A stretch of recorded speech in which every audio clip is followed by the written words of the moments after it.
ఒక్కసారి గెలిచి చూడు లోకం నీకు పరిచయం అవుతుంది, ఒక్కసారి ఓడి చూడు లోకానికి నువ్వు పరిచయం అవుతావు అన్నటువంటిది ఇప్పుడు కేసీఆర్ గారికి తెలుస్తుంది.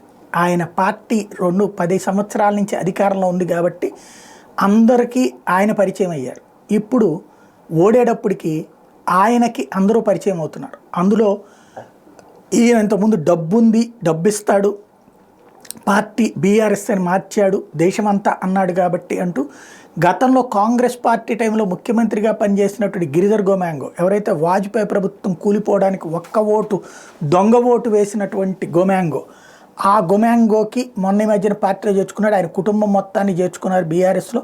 ఒరిస్సా పగ్గాలన్నీ వాళ్ళకేనని చెప్పుకొచ్చారు. వాళ్ళకి కావాల్సిన సాయం ఏదో లేకపోతే అండగా నిలబడ్డాడు కేసీఆర్.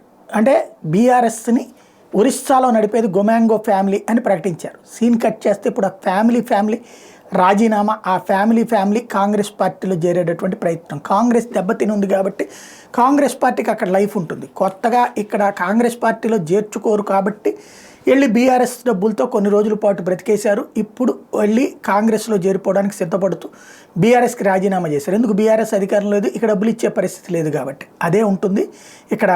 కప్పలన్నీ కూడా చెరువులో నీళ్లు ఉన్నప్పుడే వస్తాయి అంటారు కదా. మొన్నటిదాకా నీళ్లు ఉన్నాయి కాబట్టి అన్ని కప్పలు వచ్చినాయి మహారాష్ట్ర నుంచి లేకపోతే ఇతర రాష్ట్రాల నుంచి. ఇప్పుడు ఆ కప్పలు నీళ్లు లేని ఎండిపోయినటువంటి చెరువులో నుంచి వెళ్ళిపోతున్నాయి.